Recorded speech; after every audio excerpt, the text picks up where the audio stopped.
Hola chicos, vamos a empezar con la revisión de ruptura prematura de membrana. Mi nombre es Sandra Olaya y soy ginecóloga, especialista en medicina crítica y cuidados intensivos.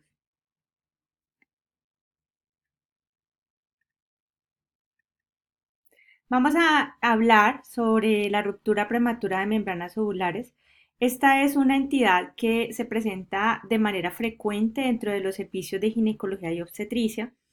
Decimos que una ruptura prematura de membrana se presenta antes de que inicien las contracciones uterinas, cuando hay pérdida de líquido, pero todavía no han empezado las contracciones uterinas.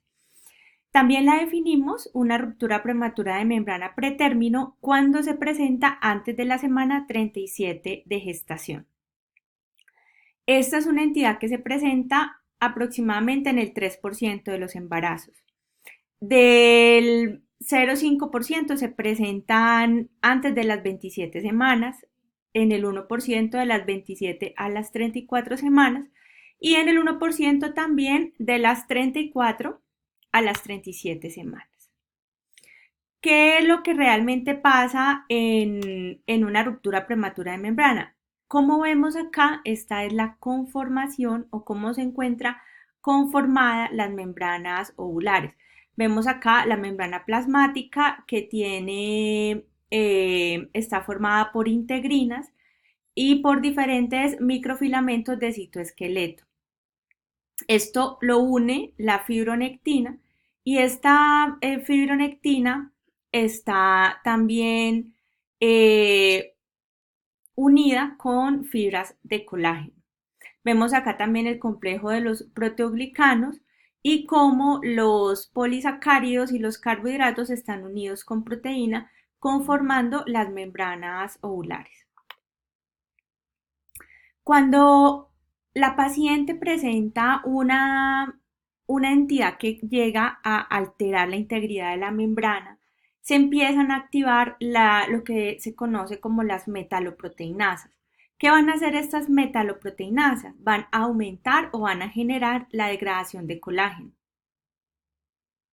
Tenemos también los otros elementos que se presentan que van a hacer van a generar una lesión contraria a lo que hacen las metaloproteinasas, los que son los inhibidores tisulares de las metaloproteinasas. Generalmente nosotros tenemos, las pacientes embarazadas tienen esos inhibidores tisulares, que son los que van a inhibir la degradación del colágeno. Pero al generarse una situación de estrés o una situación de infección, se activan estas metaloproteinasas y se disminuyen los inhibidores tisulares de las metaloproteinasas. ¿Qué cosas pueden llegar a generar esta activación de las metaloproteinasas? Diferentes eventos como los procesos infecciosos. Los procesos infecciosos que se generan a nivel intramniótico o a nivel extramniótico. La inflamación, el estrés mecánico, el sangrado. Todas estas cosas van a romper la homeostasis que se encuentra a nivel del líquido amniótico y a nivel de las membranas ovulares y nos va a generar esta lesión y esta ruptura. ¿Cuáles son esos factores de riesgo que van a hacer que mi paciente o que la paciente tenga una mayor riesgo de presentar ruptura prematura de membrana? Cuando una paciente ha tenido ruptura prematura de membranas ovulares previas, tiene hasta un 13% más de tasa de recurrencia frente a una paciente que no tiene este antecedente. Igualmente, las pacientes que tengan o que han sido manejadas por infecciones del tracto genital, las pacientes que presentan sangrado, este sangrado que puede ser por diferentes patologías, puede llevar a la paciente de 3 a 7 veces más a presentar riesgo de ruptura prematura de membrana. Igualmente el tabaquismo. Las pacientes que fuman tienen mucho mayor riesgo de hacer ruptura prematura de membrana. Estos factores de riesgo es muy importante identificarlo en el control prenatal porque uno va a identificar cuáles de estas pacientes que están haciendo el control prenatal tienen un mayor riesgo de hacer ruptura prematura de membrana. ¿Cómo se presenta el cuadro clínico? El diagnóstico de esta entidad principalmente es clínico. La paciente describe, como vemos acá en la imagen, un fluido blanco o amarillo que sale desde la vagina. También lo puede describir como pequeñas sensaciones de fuga de cantidades de líquido o una persistencia en la humedad de la vagina o del peritoneo. Muchas de estas pacientes lo pueden referir como si estuvieran en un proceso de micción permanente o de orina permanente. Esto es muy importante. Dentro del examen físico que se debe hacer una paciente que tiene diagnóstico de ruptura prematura de membrana, es muy importante realizar una especuloscopia y una observación directa del líquido amniótico cuando sale en el canal cervical. Como vemos acá, se debe hacer la especuloscopia, vemos acá el cervix y cuando hay salida de líquido le pedimos a la paciente que haga alguna maniobra de Valsalva y vemos cuando hay una ruptura clara, vemos como hay salida de líquido. Debemos evitar el examen genital digital, o sea, no se deben hacer tactos, solamente la especuloscopia. Y en el examen de ingreso de las pacientes a urgencias siempre debe estar descrita cómo se encontró la especuloscopia al ingreso, porque esto es lo que nos permite hacer el diagnóstico. Si el médico observa la salida de líquido, ya la paciente queda con el diagnóstico de ruptura prematura de membranas ovulares. ¿Por qué hay que evitar los tactos o los exámenes digitales en estas pacientes? Porque a mayor cantidad de tactos, mayor riesgo de infección. Una de las maneras de hacer diagnóstico, porque puede ser que la clínica no sea tan clara y no encontremos salida de líquido a nivel a nivel vaginal, y nos genere dudas de que la paciente realmente haya tenido una ruptura prematura de membranas. Uno de los exámenes que podemos hacer para realmente verificar que la paciente tenga presencia de líquido o ausencia de líquido es la ultrasonografía. Aquí podemos ver en las pacientes que tienen ruptura prematura de membrana una disminución entre el 50 y el 70% del volumen de líquido amniótico. Generalmente en estas pacientes se encuentra oligohidramios, definido este oligohidramios como un hila menor a 5 o un bolsillo vertical mayor menor a 2 centímetros. ¿Qué pasa con estas pacientes que hacen ruptura prematura de membrana? La mayoría generalmente puede llegar a ser parto una semana después del inicio, más o menos en 6 días. También es muy importante tener en cuenta dentro del curso clínico que la duración del periodo de latencia se relaciona con la edad gestacional que tenga la paciente. O sea que una paciente entre más cercana al término esté, más corto va a ser ese periodo de latencia. Eh, puede, puede ocurrir en algunos casos que se pierda o que ya no haya fuga de líquido amniótico. Es muy raro, pero puede presentarse. Igualmente, en estas pacientes puede ser causada la ruptura prematura de membrana por una infección intramniótica, por una endometritis o septicemia, pero también la ruptura prematura de membrana puede generar esta infección. Una de las principales complicaciones clínicas que puede llegar a tener la ruptura prematura de membrana es que se puede generar abrupcio de placenta o desprendimiento de la placenta normoinserta o pacientes que tienen fetos o embarazos muy pequeños pueden llegar a presentar prolapso de cordón. Bueno, veamos ahora dentro del diagnóstico clínico siempre muy importante la visualización.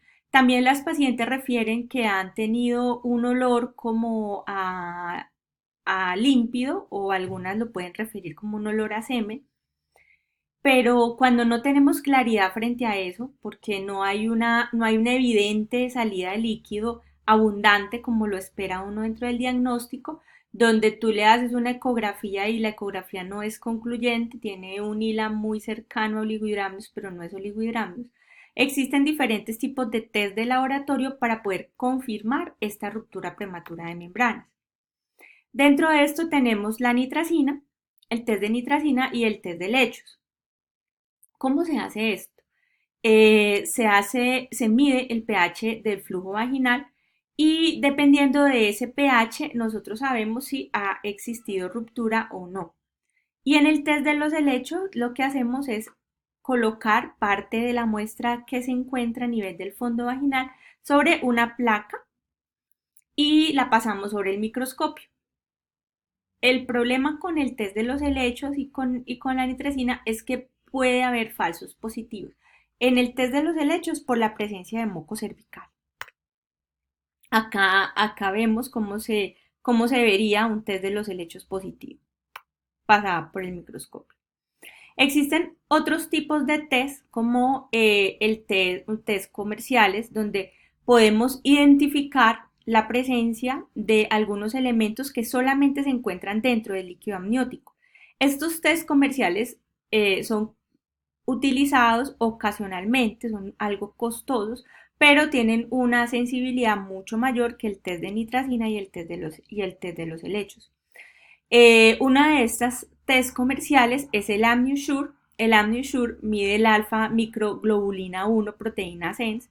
Tiene una sensibilidad del 94% y una especificidad del 87%. El Actin Pro tiene una sensibilidad del 95% y una especificidad del 93%. Y hay otros elementos como la medición de la proteína placentaria 12 y alfa fetoproteína, que es el ROM Plus. ¿Estos cómo se hacen? Es muy parecido al test de nitracina, se toma una muestra con un hisopo a nivel de lo que se encuentra dentro del fondo del líquido amniótico y sobre eso se mira si es positivo o negativo. Este es el ROM Plus, así se hace. Y con estos elementos, como son tan cerca al diagnóstico, tienen una sensibilidad tan alta, pues es mucho más fácil poder tener claridad frente al diagnóstico. El problema es que son costosos, como había dicho previamente. Bueno, existen otros test como el ultrasonido, correlacionar la pérdida de líquido con el volumen de líquido amniótico. Recordemos que el líquido amniótico eh, está asociado, dependiendo de la edad gestacional, a menor edad gestacional, mayor nivel de líquido amniótico. También otros test o otros elementos para hacer el diagnóstico es la medición de la fibronectina fetal, que tiene un valor predictivo negativo alto, la alfa-fetoproteína y el test de instilación. Este test de instilación se hace guiado bajo ultrasonido, se instila 1 mililitro de índigo carmín y se pone un tapón para ver la coloración azul más o menos 20 minutos después. Esto se le inyecta líquido amniótico la presencia de esto para identificar si tiene pérdida o no. En algunas instituciones, cuando no hay índigo carmín, se puede colocar también vitamina B. Se coloca una compresa en periné y se vigila que no haya un color naranja o un color como amarillo en la compresa. Dentro de los diagnósticos diferenciales que podemos realizar en una paciente que venga con un cuadro clínico similar es la incontinencia urinaria. Muchas de estas pacientes por alteraciones del piso pélvico pueden llegar a presentar salida de orina y esto puede falsear el diagnóstico, puede ser un diagnóstico diferencial. Pacientes que tengan infecciones vaginales abundantes con salida de líquido o de fluidos vaginales abundantes también nos puede presentar estas dificultades o la transpiración. A nivel de ultrasonido también es importante que identifiquemos o tengamos las diferentes causas de oligohidramios. Dentro de ellas una es la agenesia renal o uropatías obstructivas. También es importante tener en cuenta la insuficiencia uteroplacentaria como una causa de oligohidramios. ¿Cómo lo manejamos? Entonces, depende de diferentes factores, depende de la edad gestacional, depende de la presencia o ausencia de infección, depende de la presencia del trabajo de parto. Igualmente es muy importante manejar o valorar el bienestar fetal, realizar también pruebas de maduración pulmonar y realizar un estado a nivel del cérvix y verificar la disponibilidad de UCI neonatal. Bueno, tenemos el primer punto que vamos a discutir, que es la inducción del trabajo de parto versus el manejo expectante. Cuando tenemos embarazos muy tempranos, estos fetos que son inmaduros realmente tienen un beneficio adicional con el manejo expectante. Manejo expectante es tratar de esperar un poquito más de tiempo para alcanzar una maduración pulmonar mucho mayor. Es importante también balancear con las complicaciones. Si la paciente tiene una infección intrauterina o tiene un desprendimiento de placenta, pues no se da manejo expectante. O también si vemos en la monitoría que la paciente puede llegar a tener compresiones del cordón umbilical o prolapso del cordón umbilical. La mayoría o un gran número de complicaciones o estado fetal no satisfactorio se puede presentar en estas pacientes y dependiendo de eso tenemos que definir si se desembaraza o no.